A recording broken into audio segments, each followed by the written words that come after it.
What is up, y'all? Welcome back. Today we're gonna be playing with the new, highly anticipated KOSAS blushes. I did a big swatching live over on my Instagram the day after I got them in the mail, just to make sure that I got the makeup to the people as quickly as I could. But today we're gonna be doing some more in-depth applications. I'm going to be comparing them to other things in my collection. And by the end of this video, I'm hoping that you will know whether these blushes are for you. And if so, what shade or shades you want to pick up. So let's go ahead and jump in. Excuse me while I quickly order a bunch of the new Haus Labs blushes because they just came on early access. 3 of them. I'm ordering 3. And there we have it. Look forward to those. Okay. The KOSAS blushes come in 8 shades and they're $29 a piece. They are currently on Sephora Early Access as I am making this video. They are supposed to go live to everybody, I think, by the 30th, and they will be on the KOSAS website very soon. Maybe tomorrow, I think, as of like the 21st. So I tried to keep it really minimal on my complexion today, like really minimal. I just got done with a chemical peel. I'm still purging a little bit. So I applied like the smallest amount of the Lisa Eldridge new skin tint because I love it and my skin loves it. And then I used my Essential High Coverage Liquid Concealer from Jouer that I've been totally in love with, especially for blemish coverage. And that's it. That's what I have on my skin right now. The other reason that I wanted to apply so little is because we're going to be applying every single one of these, and then I'm going to be able to show split screens of them so that you can compare every single shade. I'll also be voicing over the shades, telling you what the shades are described as and my experience with them. So I'm just using the new Laura Mercier translucent powder on my cheeks so that you can really see this in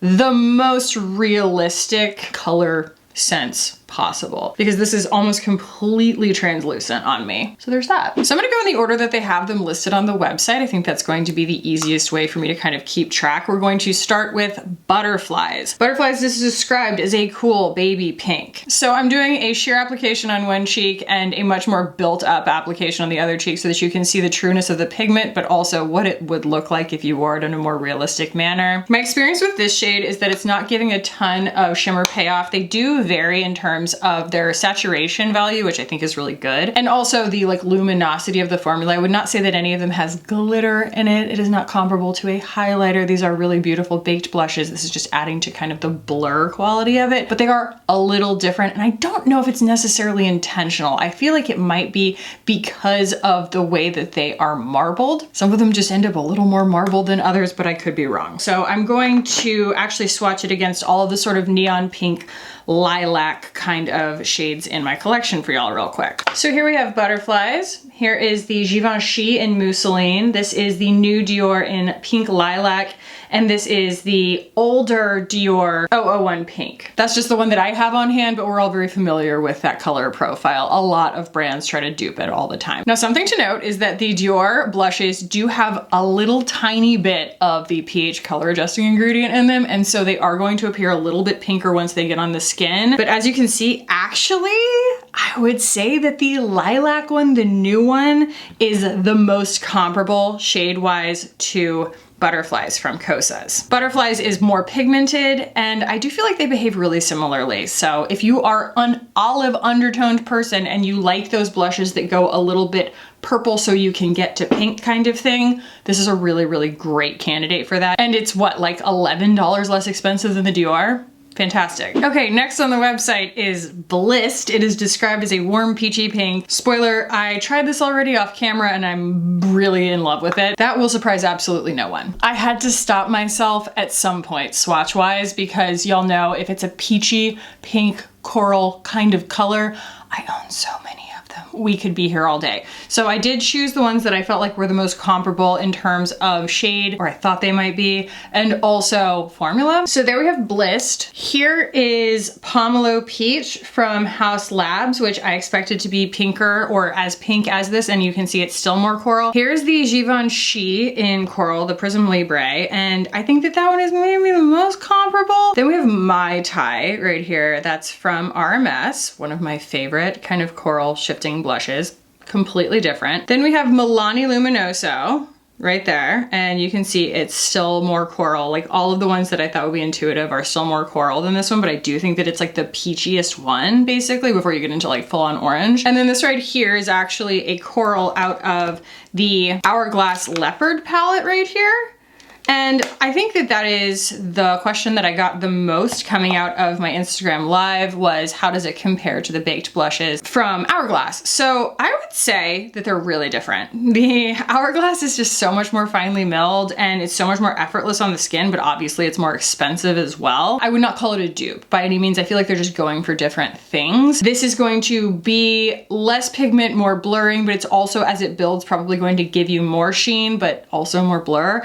And then the KOSAS, I just feel like it's a little bit more like trying to cover more age groups. Does that make sense? I feel like Hourglass is almost prohibitively expensive and also extremely kind to maturing skin, whereas the KOSAS, if you apply it in a thin layer, pretty much anybody can wear it, but as you build it up, it's probably going to show a little bit more imperfection on maturing skin, and it's just less subtle overall in terms of like almost like the particle size. Does that make sense? But that doesn't mean it's bad. Literally nothing is like an Hourglass blush, but I don't use the Hourglass blushes that much because I feel like they're not very true to tone. I feel like the colors that they choose are a little bit strange. And so I kind of would rather have, in some cases, the predictability of shades that are this easily recognized. Okay, next in line we have Hype, which is described as a warm poppy pink. So something to note here is that while this looks quite similar on me to Butterflies, they are quite different when you look at them. Butterflies is much more purple, but also, I don't know if you noticed in the application footage, using a very similar hand, right? Different brushes, but a similar hand in application. Hype is a lot more pigmented. So it, you know, put it on the list basically of like whether you're looking for something that goes on slowly or whether it's going to really show up on like deeper skin tones or whether you just want a really saturated blush kind of thing. Hype goes in the saturated category. It happens quickly, but look how beautiful and like diffused the edges are. I really appreciate that about these. I feel like they apply in a really forgiving way, especially because I'm not necessarily using like the best application method of like continuing to like wipe my cheeks off and not redo all my, you know, my whole face of complexion and stuff every time. So they're very, very kind, but you can see, wow, that's not the studio lighting. Like that is just the sheen that it's giving off. Like I have a diffuser on my light today to make sure that you can see everything. Like that is truly just the sheen of the product. Pretty wild. Now, I don't own a lot of blushes that are this color because it's just kind of a fair to middling shade. It's like, do you like a rosy pink? And I would say that I like to go a little more in one direction solidly than another versus something that's kind of just so squarely in the middle of pink. But the closest thing that kind of comes to mind actually is Hibiscus Haze from House Labs. So that is that, and then this is again Hype. Okay, next we have Adrenaline. This one is, I feel like, skipping way ahead if we were going in order of sheer to saturated. Either way, this is going to be like a beautiful deep berry. It reminds me a little bit of, there's like a midnight dusk kind of color that came out from Hourglass that was like their first attempt at making something for deep skin tones, and we were supposed to, you know, kiss their feet about it. This reminds me of that just from memory. I never owned that one, but it is described as hot fuchsia. Oh no, as you can see, this one ran away from me. It's a very effective swatch. You can see what it looks like built up. It's giving a little bit of Chernobyl on me. It is quite intense for my skin tone, which is hopefully news you can use depending on your skin tone. So I think that calling it hot fuchsia, fairly accurate. And the closest comparison that I have to this is Cure Royale from RMS. So let's see how that looks. Now, when you swatch this shade from KOSAS, it doesn't seem that wild. Like, it doesn't seem like it's gonna go on as vividly as it does, but it does. So there is Cure Royale, and it's a little bit bluer, but mainly because it has a shift on it. Like you can see, it's like when you take the shift away, they're very, very similar. But Adrenaline does have like a touch more yellow to it, very, very subtly so. But I feel like that's going to make it work on not just, you know, the skin tones that want the intensity, but also if you just like this color. I think that it's complex enough to work on like a very, you know, sheer application. Is it gonna be the easiest one to work with on fair skin? No. Obviously, but that's not to say that it can't be done if you really like the color. It always makes me think of Broad City when she accidentally stabs herself with the EpiPen and she's like, adrenaline. It's like my favorite scene in Broad City. I know my limit. We are halfway through officially. The next one is called Thrill, and it is described as a vibrant blood orange. I've been so excited to apply this one. I'm really, really eager to know. I have a feeling this is going to be either incredible, like life-changing gorgeous, or whoa, why did you do that? Absolutely not. I'm gonna go in with a clean brush just in case. I don't wanna like mix up our results here. Thrill is another one that, you know, if it's called Vibrant Blood Orange, like yes, they've nailed the name of that shade, the description of that shade, but also you're probably going to assume that it's gonna be kind of in the more saturated category, and you would be correct. It's just very vivid. It's going to be absolutely gorgeous on some of the deeper skin tones, that kind of like beautiful like honey undertone or even a red undertone. Green undertones, maybe, but this is the kind of thing that might go a little bit too orange on you. But depending on your taste, this is going to show up on everybody. And oddly, when you blend out the swatches, the most similar one in my collection is actually Mai Tai from RMS, which applies really slowly, and it does have a lot of sheen to it, but it really just lends itself to the blur of it all. I would say that if you're fair-skinned like me and you really want to achieve this color in a way that goes on in a comfortable pace, I would go for Mai Tai. I really love the RMS blush formula, but if you have the need for more vividness, this is a really beautiful color. It really is. So it's not that I can't wear this color, it's just that this formula might not be the easiest way for me to wear this color. All right, next we have Dreamland, which is described as rosy bronze. This is obviously going to be something that appeals to me. Even when I swatched it on my Instagram, I was like, that's gonna be the one. Like that one, Blist and Swoon, I think were the ones that really stuck out to me in the swatches where I was like, I'm gonna love those on. It is evident to see that this is a shade that is of a completely different nature, right? I applied a ton of it and it still looks not entirely absurd. Like it's a little bit much, but it's not totally absurd. And I really, really had to go in. Like you can tell by how diffused it is, how many layers of it there are on my skin. So this is very much in the pale skin friendly, builds slowly category of these blushes. Is it my favorite so far? Maybe, yeah. Probably because it's the most ambiguous. It's the kind of closest to beige, but it's also like a warm peachy beige. They call it rosy bronze. I'm calling it warm peachy beige. Whatever. Okay, interestingly, it's not as beige, and didn't claim to be beige, but it's not as beige as I kind of thought it was going to be. So here we have Crystal Slipper from RMS, one of my faves. And then we have Behave in the NARS blush that I love so much. I need to kind of reassess here. Like it's kind of looking a little bit more peachy coral by comparison to those. So I'm wondering, how does Milani Luminoso compare? And it is closer. It's pinker and it's lighter and obviously has more sheen, but it's closer than any of the beiges, and that's just really interesting to me. So again, rosy bronze, but it's giving kind of peachy coral. More so than the one that they described as a peachy pink.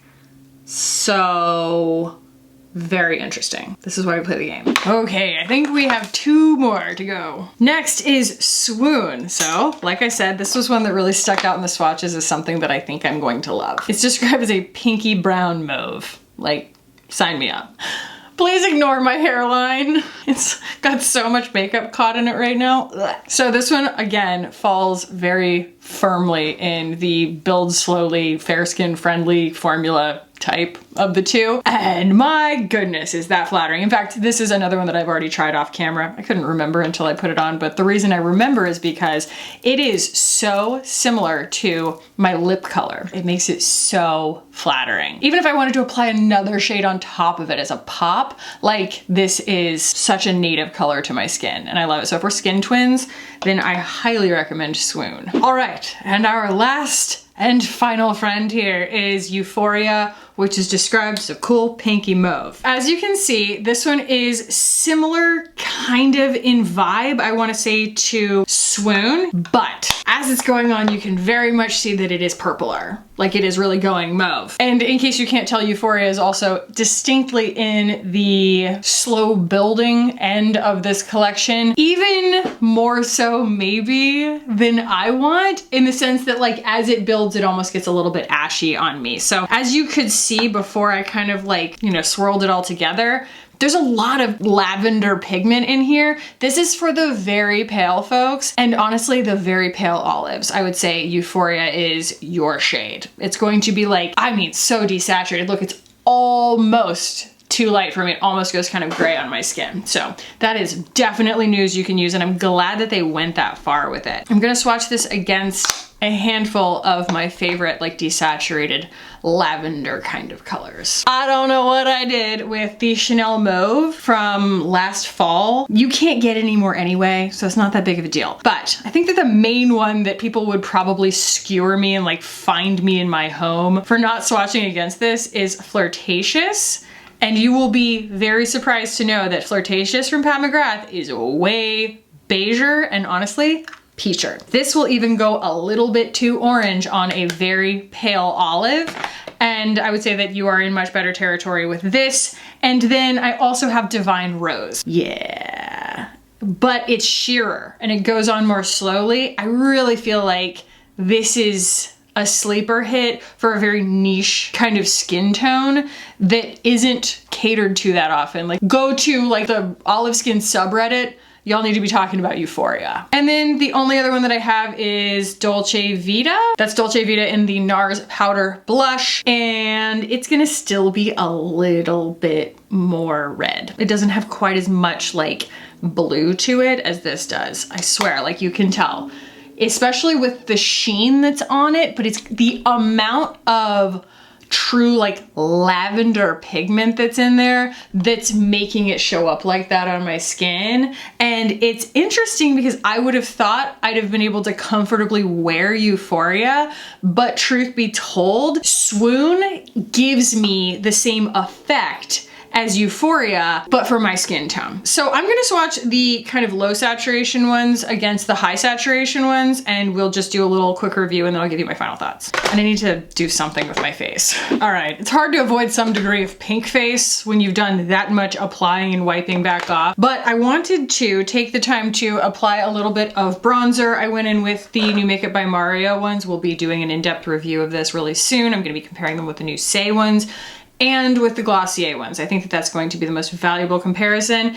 And then I went in with kind of the two shades that I would choose, now that I know what I know, if I were actually going to go and purchase them. And that is, I started with Dreamland. Probably would have gone the other way around because I think Dreamland is kind of peachier, so I should have probably gone with Swoon first because it's so skin native for me. So I ended up with a little too much, but I like it. Okay, I think this is a very valuable comparison because we've got cool to warm on both kind of like saturation values. So on this hand, we have the desaturated ones, and that is Euphoria, Swoon, Blissed, and Dreamland. So Euphoria being the coolest, Swoon being the one that works the best for me, Blissed being that kind of medium pink that works on a lot of people, but if you don't like pink, then steer clear. And then Dreamland, which is the kind of the warmest peach, but it's still bronzy. It's not orange or like bright coral or something. And then you get over here to just, you know, turned up saturation values on these. And this doesn't mean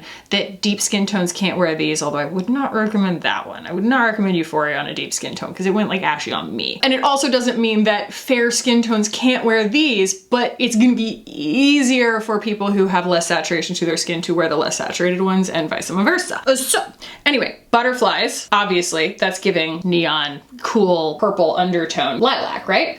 And then we have Hype. It's like an even pink, right? And then you end up with Adrenaline, and Adrenaline is giving berry a little bit more. And then Thrill is that blood orange color that you saw. So you can see, I really do feel like they mapped this out intelligently. Did they make that incredibly clear in their own kind of swatching and advertisement for the products themselves? No.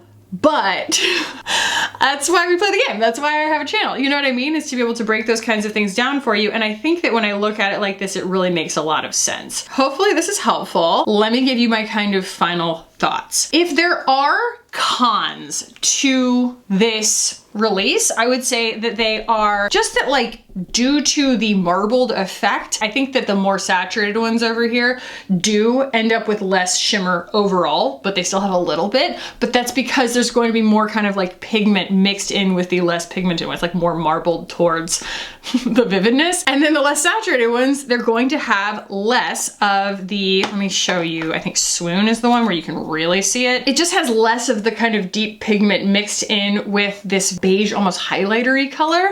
And so that's why I think you end up with more sheen. The sheen does not bother me at all, except like I said, in the case of Euphoria, where as you build it, the main color, the backing shade is so cool that radiance on it can start to look kind of chalky. Positives, I think that they mapped the colors really, really well. I think that they are fun, easy to use. Like those are the tenets on which I base like whether or not a makeup item is worth even trying. And I think that these hit both of those marks. They're fun to use. They're very easy to use, especially if you go by which ones are going to work best on your skin tone, like on your, you know, saturation value of your own skin tone. I think that that's going to really like facilitate the best application, the easiest application. And also anything that is dry like this, like a baked blush, is going to translate to wear time. Like there's just something really lovely about that, knowing that when you put it on your skin, it's gonna pretty much look the same at the end of the day. I also think that they did a good job covering cool versus warm. Would I have liked something a little bit beiger?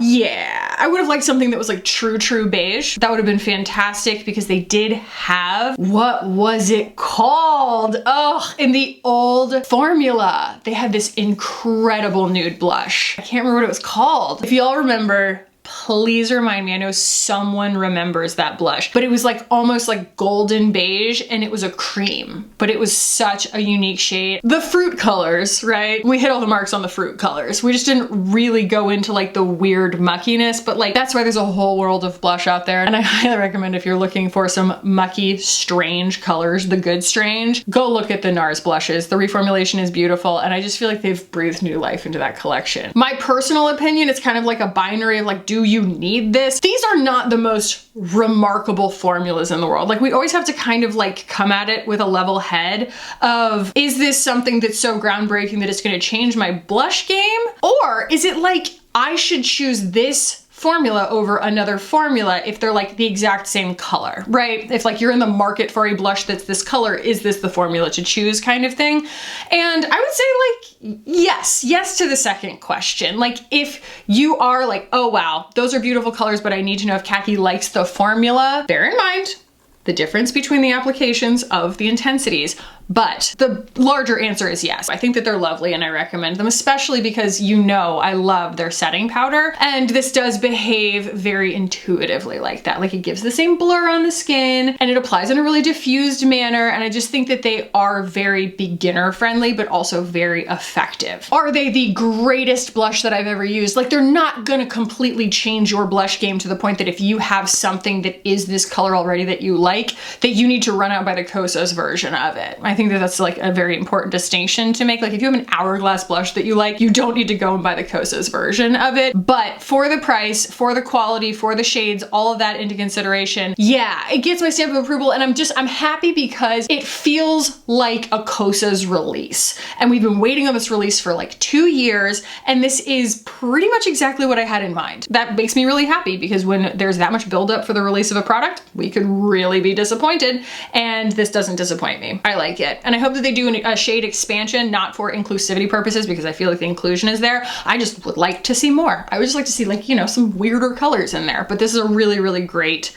initial release. If you did appreciate this, please do give the video a thumbs up. If you're not yet subscribed and you liked this video, please subscribe while you're here. I'll put a video up here that I think you'll enjoy if you liked this one. Thank you all so much for being here. Thank you to my current subscribers. I love you so much. I love you so much.